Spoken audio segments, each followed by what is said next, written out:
তিনি রেশন বন্টন দুর্নীতির কিংপিন। তিনি কোটি কোটি টাকার দুর্নীতি করেছেন। শেখ শাহজাহান কিংবা বাকিবুর সকলেই তার কাছে শিশু, এমন অভিযোগে এ যাবৎকাল শোনা গিয়েছে জ্যোতিপ্রিয় মল্লিকের বিরুদ্ধে। ছিলেন খাদ্যমন্ত্রী, তখনই রেশন বন্টন দুর্নীতিতে অভিযুক্ত হয়ে ঢুকলেন জেলে। দীর্ঘ 14 মাস জেল যাপন, বুধবার শর্ত সাপেক্ষে জামিনে মুক্ত জ্যোতিপ্রিয়। কিন্তু জ্যোতিপ্রিয়র জামিন মেনে নিতে পারছে না বিরোধীরা। আদালতের রায়ের বিরুদ্ধে কেউ যেতে রাজি নয়, তবে কেন্দ্রীয় এজেন্সির গাফিলতিকেই প্রকট করছেন বিরোধীরা। তবে বালুর পক্ষে তৃণমূল নেতা কুণাল। আদালতও তার মানে এটা মনে করেছে যে আটকে রাখার জন্যই তাকে আটকে রাখা হচ্ছিল। তদন্তকারী সংস্থাকে কটাক্ষ করে মন্তব্য কুণালের। রেশন দুর্নীতি মামলায় যে জামিন পেয়েছেন প্রাক্তন খাদ্যমন্ত্রী জ্যোতিপ্রিয় মল্লিক, এটা আইনি বিষয়, এর উপর কোনো রাজনৈতিক মন্তব্য হয় না। এটা আইনের একটা প্রসেস, তিনি জামিন পেয়েছেন। তবে পাশাপাশি এটাও নিশ্চিতভাবে এটা আইনি ভাষাতেই একটু খেয়াল রাখতে হবে যে আদালত যখন জামিনের আবেদন মঞ্জুর করেছেন, তাহলে আদালতও মনে করছেন যে তদন্তে অগ্রগতি নেই, আটকে রাখার প্রয়োজন নেই এবং আটকে রাখার জন্যই আটকে রাখা হচ্ছিল। এইটা আদালত কনভিন্সড হয়েছেন বলেই তো জামিনটা মঞ্জুর করেছেন। জামিন হওয়া মানে অভিযোগ মুক্ত হওয়া নয়, কঠিন পরিস্থিতি, আর তাতেই তৃণমূলের এত আনন্দ, কটাক্ষ শ্রমিকের। জামিন তো হবেই, জামিন পাওয়া প্রত্যেকের আইনগত অধিকার।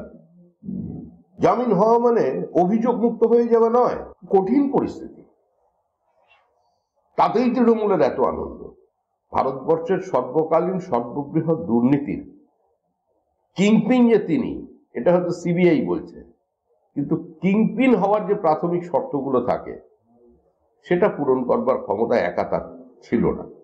এই দুর্নীতি প্রাতিষ্ঠানিক দুর্নীতি। যারা সেটিং মানে বুঝতে পারছিলেন না, পারলে তারা বুঝুন। জ্যোতিপ্রিয়র জামিনকে সম্পূর্ণ সেটিং এর তত্ত্ব বলেই অভিহিত করলেন সিপিএম নেতা সুজন চক্রবর্তী। যারা বুঝতে পারছিলেন না সেটিং মানে কি, তারা পারলে বুঝুন।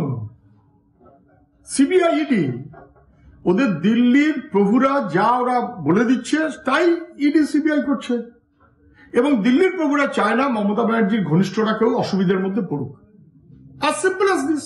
পরপর আরো সমস্ত বাকিদেরকে জামিন করাবার ব্যবস্থা হয়ে রয়েছে। দিল্লি রাজ্য কথা কমপ্লিট। সেটিং এর রাজত্বে পশ্চিমবাংলার দুর্নীতি ভয়াবহ আকার নিচ্ছে এবং আরো ভয়াবহ আকার নেবে। সুপ্রিম কোর্টের রায়ের বিরুদ্ধে বলার কোনো অধিকার আমার নেই, তবে জনতার দরবারে এরা কোনোদিন জামিন পাবেন না, জানিয়ে দেন বিজেপির রাজ্য সভাপতি। এই সমস্ত চোর জোচ্চল নেতারা, তারা কোনো জামিন পাবেন না। তারা জনতার দরবারে গিয়ে বারবার প্রত্যাখ্যাত হবেন এবং জনতা এদেরকে অ্যাকসেপ্ট করবে না, রাজনীতিতে অ্যাকসেপ্ট করবে। সত্যি কি বিরোধীদের কথা অনুযায়ী আদালতে জামিন পেলেও জনতার মনে সেই জায়গাটা আবার তৈরি করতে পারবেন না গুরুতর দুর্নীতিতে অভিযুক্ত নেতা মন্ত্রীরা? নাকি সময়ের কালে সবাই ভুলবে সব? ক্যালকাটা নিউজ।